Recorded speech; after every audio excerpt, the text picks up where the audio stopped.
Today we have a great story of revenge where a boss fires someone but ends up getting canned themselves. We'll get into that in a bit, but first, children were playing Let's Dump All Our Crap Over the Fence for years. I joined and won. I've lived in my neighborhood for 6 years. I run daily and walk the dog daily when it's not negative 45 degrees Celsius out, but since it's a newer area, there aren't many paths. So I basically take the same sidewalks every single day. About 4 years ago, I noticed there'd always be a pile of crap on the sidewalk behind a specific home. We're talking a basketball, pair of shoes, half of some plastic toy, an umbrella, etc. Really random groupings of everyday life detritus. Always on the sidewalk, always behind this house. I have a short dog, and I'm also aware enough of the world that I know this stuff can affect, say, a mother with a stroller or someone in a wheelchair trying to navigate around it. So when I'd come across it, I'd always move it onto the grass because I didn't really know where it was coming from.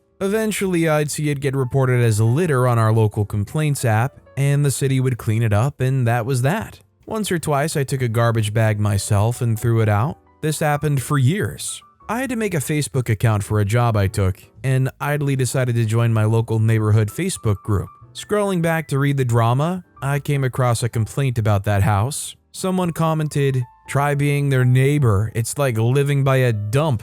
By scouring the comments, I found out these kids just do this constantly. The parents don't care and have been talked to by the city and the neighbors, and the color of the house of the culprits, confirming which house it was, the kids just thought this was fun. So I decided, why not just throw everything back in? I began doing this in 2021. Shoe? In their yard. Gatorade bottle? Yard. Dog poop bag? Yard. One time a whole Barbie was out there, I picked it up, chucked it. See, the kids were never out when I was out, so no one really saw me throw it back in. One time we threw the same shoe back and forth 6 times. 6 runs, I saw that dang glitter Velcro shoe. 6 times, I tossed it back over their fence. This whole thing baffled me because I can't imagine the parents understood where all their crap was going. I saw a whole raincoat, big toys, adult sneakers. Like, these children were taking stuff from the house to do this. It always slowed down in the winter, but once the snow melted,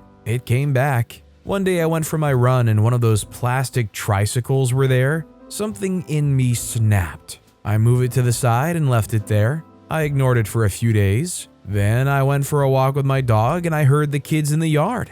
I picked that sucker up, stepped far back, and with all my might, wailed that crap into their yard. I heard a shriek and the sound of breaking and then silence. Then I walked up to the fence and said, "I better not see any of your garbage on this sidewalk ever again."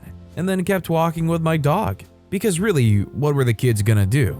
The fence was higher than they were. It wasn't gated nor close to a walking path. So if they wanted to see me, they'd have to go down 6 houses to come out to the path I was on. Their parents clearly didn't give a freak. This was fall 2022. I'm happy to report I haven't seen a single piece of garbage behind their house since. And yes, they still live here. Their artwork is still proudly displayed in the windows. You know, I'm surprised that artwork they proudly displayed in their windows wasn't also tossed back over that fence. Also, hi, I'm Steven, and if you guys enjoy awesome stories of revenge, why not hit those like and subscribe buttons down below? That said, our next story is Retail Manager Never Backs Me Up and Breaks Store Rules for Customers. It backfired. I feel like anyone who has ever worked retail can relate to this. You go in the job and they tell you all the rules and the things you can and can't do until the customer gets upset and gets a manager, and then the manager comes over like, "Oh, how could you not allow this sweet lady to not do this?" and uses their manager override to allow the customer to do whatever they want, making them look like the hero and you look like the angry employee that didn't let them do what they wanted. Back when I worked retail, I had this happen countless times. "This meal doesn't come with cornbread, that'll be an extra $1.50. Manager comes over and gives them cornbread. "The discount you're talking about was for a sale that ended 2 days ago, sorry." They get ticked at you, and the manager comes over and gives them the discount anyway. I got super fed up with this and kept track of everything a manager let happen. If a manager one time let a customer buy this for an amount of money, every single time a customer asked about it, I would call the manager over and get him to override it. I guess managers expect you to try to enforce the rule on the occasion they get pressed. They just fold and make you look like a jerk to a Karen customer. Well, I got tired of it. The moment a Karen came in and asked for something clearly against policy, I would just call that manager over and make him override and say, "He does this all the time," to the customer. It happened so often that he had a meeting and got reprimanded by corporate. He mentioned me by name as the one who does it, and when questioned, I told him the same thing. He did it all the time before, and I just assumed that he as the manager was doing the right thing. He wasn't fired or anything, but he stopped folding in front of customers and making me look like the jerk. I'll never understand why managers never back up their employees on store policy. I think, and I'm just speculating here, but the God-honest truth is it's just easier to just give these people what they want. You bring that manager over and you find the right Karen and you're gonna be there all day and they just wanna move things along. So, hey, if you take a $5, $10 hit here, at least the line keeps moving. This next story is, what can and should happen if you treat minimum wage workers like crap?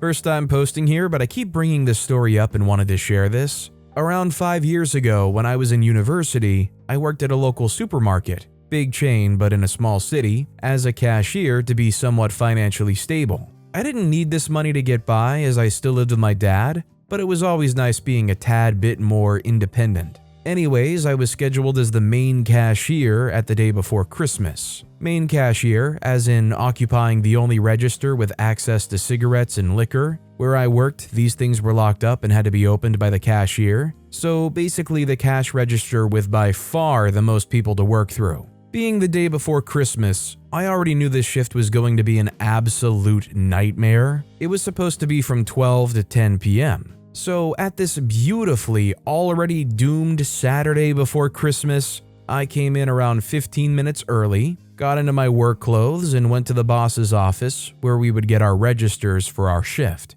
There was nobody in the office besides our lovely deputy manager. She was the typical Karen. Even the freaking hairstyle was on point with a pink strand in her blonde hair. She can only be described as the most unpleasant person to work with ever. She was always chewing the low-paid workers out, screamed at customers and workers alike. Only when the managing director was in, she would act like an angel on earth. Back to this fateful day, I got into the office, kindly said hello and went to grab my register. Before I could do so, the following conversation happened. Devil Spawn says, "Before you go to your register, move your fat butt over to the beverage department." Roughly translated, different part of the store for all things liquid. Mr. So-and-so wants to take his lunch break. I say, "Excuse me?" They say, "You heard me. Now get going, fat butt." And with that, which I'm still proud of as a somewhat unconfrontational person, I threw my name tag on her desk, took off my work shirt, revealing my hairy 270-pound chest and totally sexy undershirt, and placed it next to her. After that, I proceeded to walk straight through the store to my car and drove home. When I got home, I already received 10 calls from her, none of which I've answered. Then I went to work and sent in my resignation.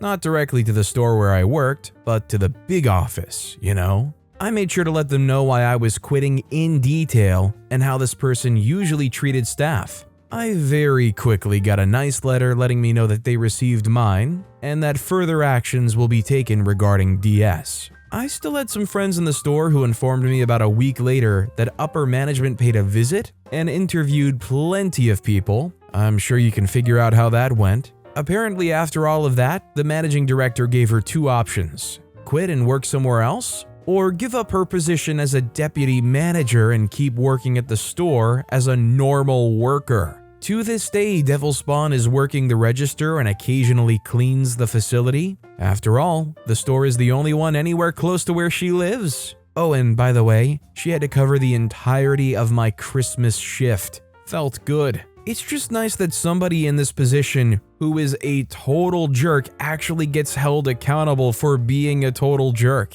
Really, I guess what it boils down to is you have to be such a prized and efficient worker that you getting disgruntled in any way actually hits the radars of people who call the shots. This next story is thinking about just myself when I buy food with my own money? Okay, then I won't. So there's this place I love going to called Yaya Tea. They are my favorite. So I would go there to buy myself boba, rice balls, and gyoza. My mom, 53, and brother, 23, also grew to like it. So whenever I would go, I'd buy them things as well. My mom would give me extra money. But today I decided to go again, since I started working and had more money. Today I wanted to treat myself, but my mom threw a fit, telling me that I'm just thinking about myself and not them as well, even though I've bought them things several times, every time I went. Naturally, that ticked me off. So I just bought them food, instead of myself. Didn't get myself anything,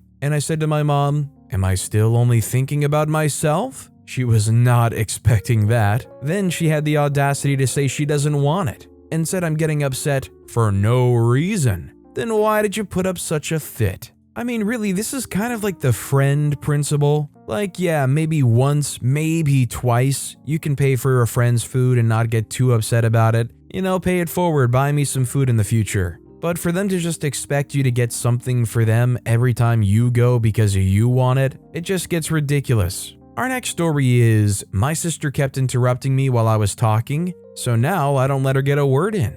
My sister is 18 months younger than me, and she always does this thing where I'll be in the middle of talking, and she will almost always interrupt me. Whether it be while I'm telling a story, answering someone, or whether she's interrupting me to talk to me or the person I'm talking to. My mom started ignoring her a little while ago when she realized that I was really starting to get annoyed when I would be interrupted. But my sister didn't get the memo, so I just told my mom to forget about what I was saying. I eventually got to the point where I couldn't even stand it. So one day while she was talking to our mom, I started having a completely unrelated conversation with my mom. My sister looked at me as if it was the most offensive thing someone has ever done. I started doing it more and more, whether it be something random, related to her or to someone else, and she's getting ticked. She still interrupts me when I talk, but the reaction that I get out of her when I do it to her is priceless. In the past, I've heard and agreed with similar things where,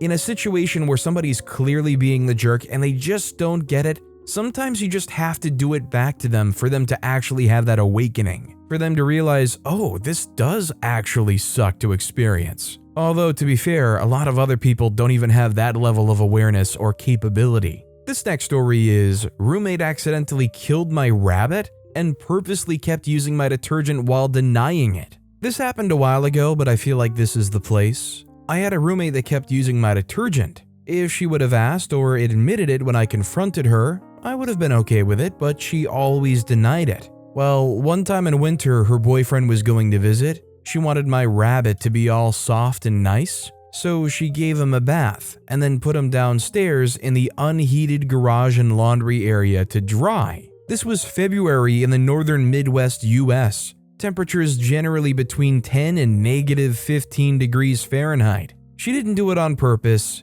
but I came home to a dead bunnysicle.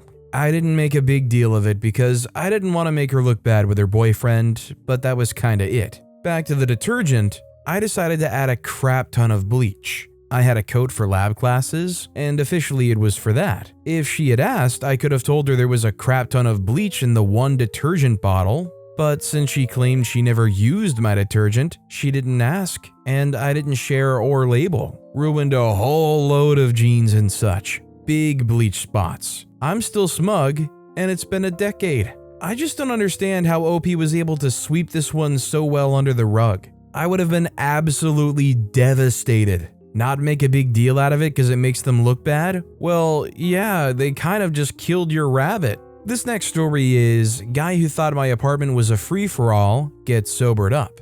This happened in my early 20s when I didn't really have life figured out yet and didn't know how to deal with moochers and fake friends until after this incident. I was living alone in a relatively nice apartment. I made some random friends at the time. I had parties at my place, but they were never parties, just a get together with some drinks, smokes, and maybe movies. Of course, a bunch of weed at the time, but everyone was cool, except Guy. Guy was more of an acquaintance to me, less of a friend. We didn't really know each other. He was the one who always drank too much and smoked too much. A couple of months after I met him, he'd call me on Fridays so him and some other friends who I knew could come over. This soon became a daily thing, but he would bring new people who I didn't know. They basically needed a place to smoke or whatever that wasn't his apartment because he had a roommate. And then he started to show up at my door after his work every day, without a text or call, just showing up whenever he likes like he lives there. I told him plenty of times to call me first or have the courtesy to text me. He never seemed to grasp that concept.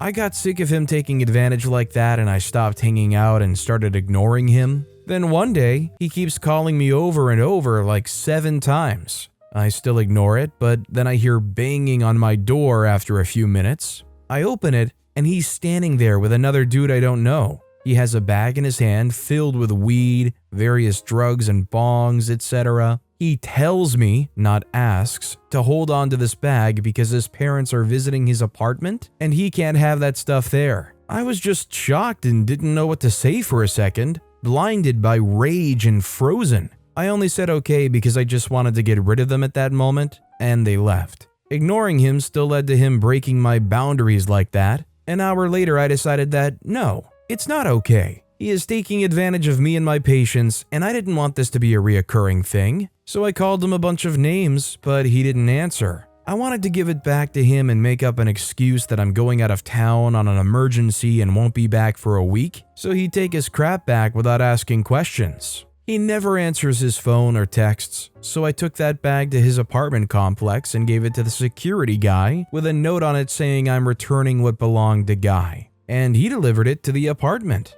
A few days later, my other friend was talking about Guy and how he moved back to his hometown. I asked why. He said his parents found all that crap that he was trying to hide at my place and almost disowned him. They were paying for his apartment and lifestyle, etc. He got all his privileges taken away, no car, no friends, and he was stuck in his old room in his crappy small town until he found a job there or went back to school. Good riddance. To me, this sounded like a guy who was kind of just destined to fail anyways. If anything, I think OP helped them out by hastening the process. Our next story is, no one paid me back, so now I lie. I go to Dunkin' before work almost every morning. The other day, someone asked me to get them something, and apparently that had led to them telling everyone that I was going on a Dunkin' run, so I spent $30 on everyone's Dunkin'. I get to work and have to hound a few people down for money, and they say they'll get me tomorrow, blah blah blah.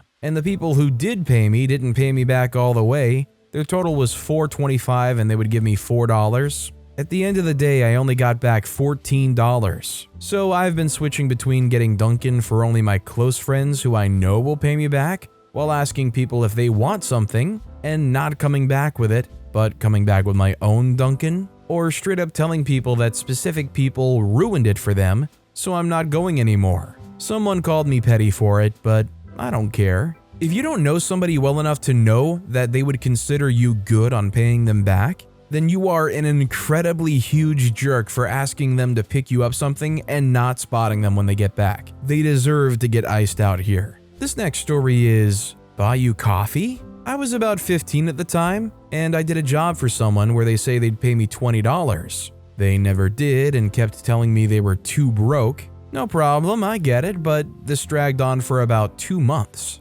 One day, he asked me if I could ride down to the shops and get him some stuff. I eagerly agreed because I was already going down there. He wanted a tin of coffee, and he gave me $30. I came back, handed him $10, and said that the shop didn't have the coffee he wanted for the money. He was ticked and asked about the $30. I told him he owed me $20 and the rest wasn't enough. His brother and dad started laughing. Turns out he didn't have enough for coffee until his next payday. Honestly, chase that money, get your money back, and don't help out people that are giving that whole, oh, I'll get you later, come on, just wait for my next paycheck, I got you. Our next story is, reported a few OSHA violations on my way the door. I used to work at a grocery store chain local to the Northeast US. The responsibilities of the job didn't match the compensation, and the schedule destroyed my social life. I eventually had enough and walked out one Saturday night. Their most important night because it meant preparing the floor for the Sunday sale items.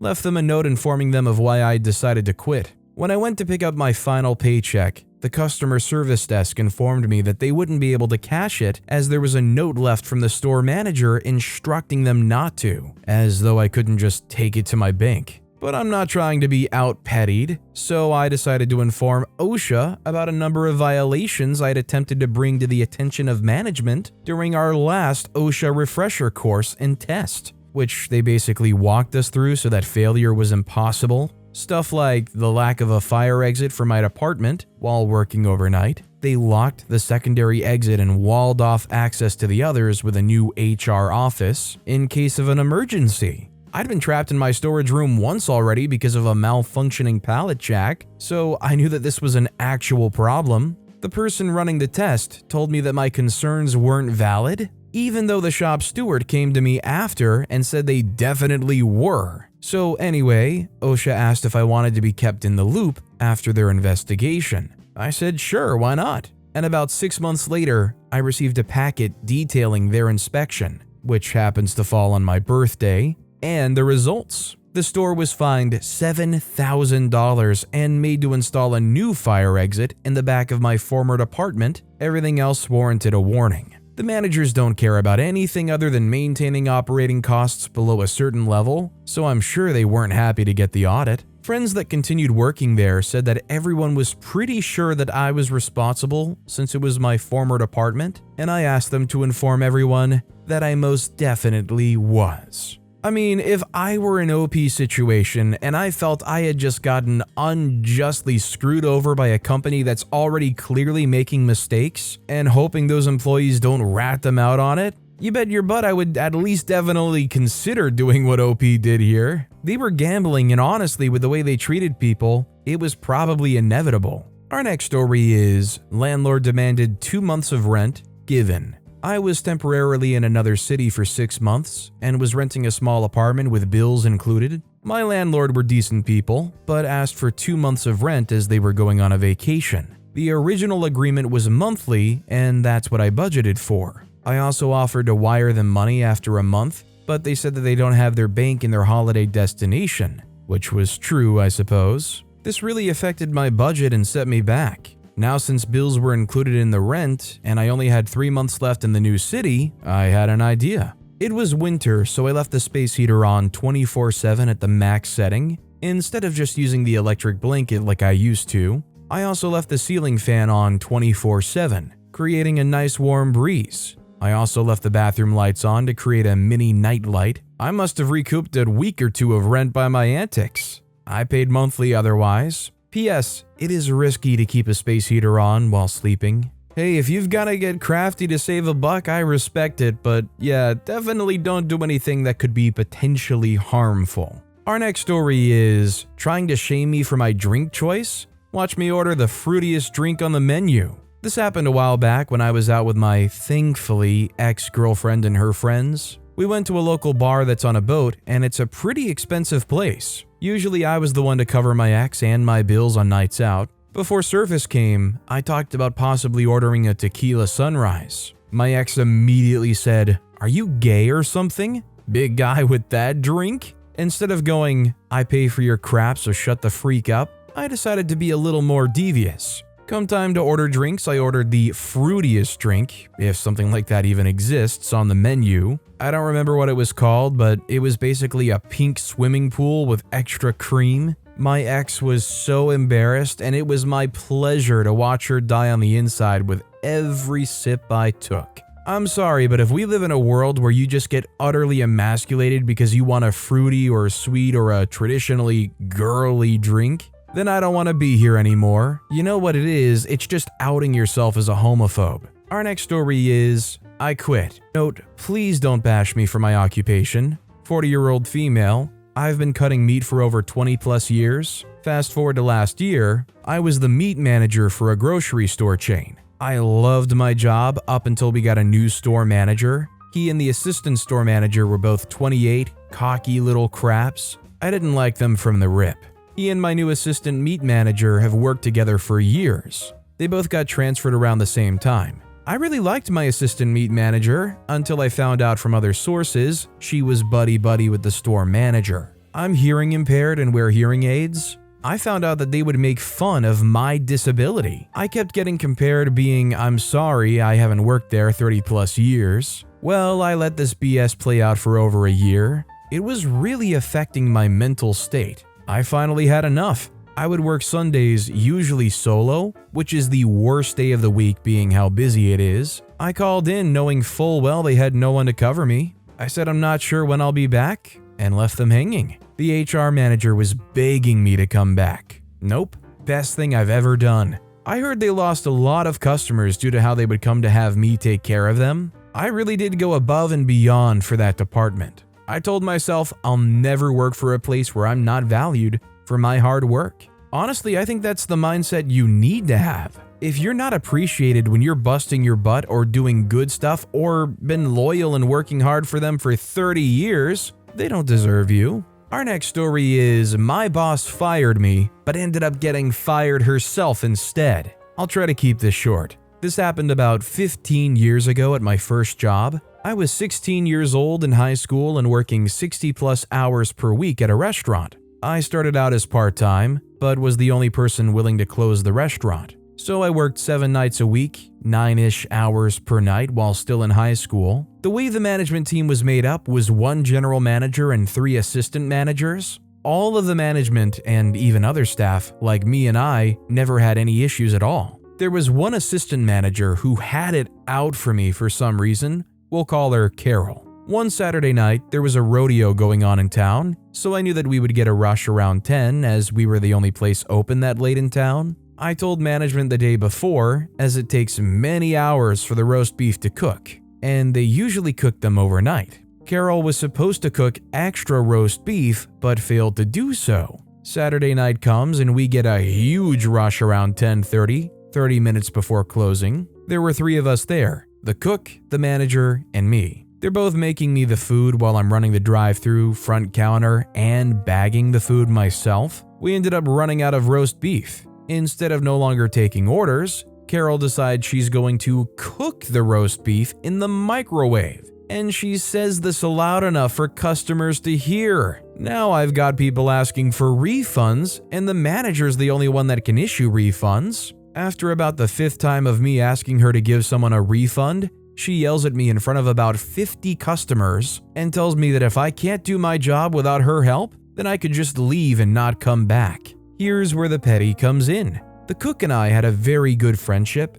She was a 50-something-year-old woman, and I was a 16-year-old boy, but we got along great. I ended up talking her into quitting, but we still took care of the customers before leaving the manager there by herself to close the store. I called the GM to let her know what happened, and she asked me and the cook to stay and wait for her to get there. When the GM gets there and is asking us about what happened, I looked at her and said, "Why don't you call your son and ask him?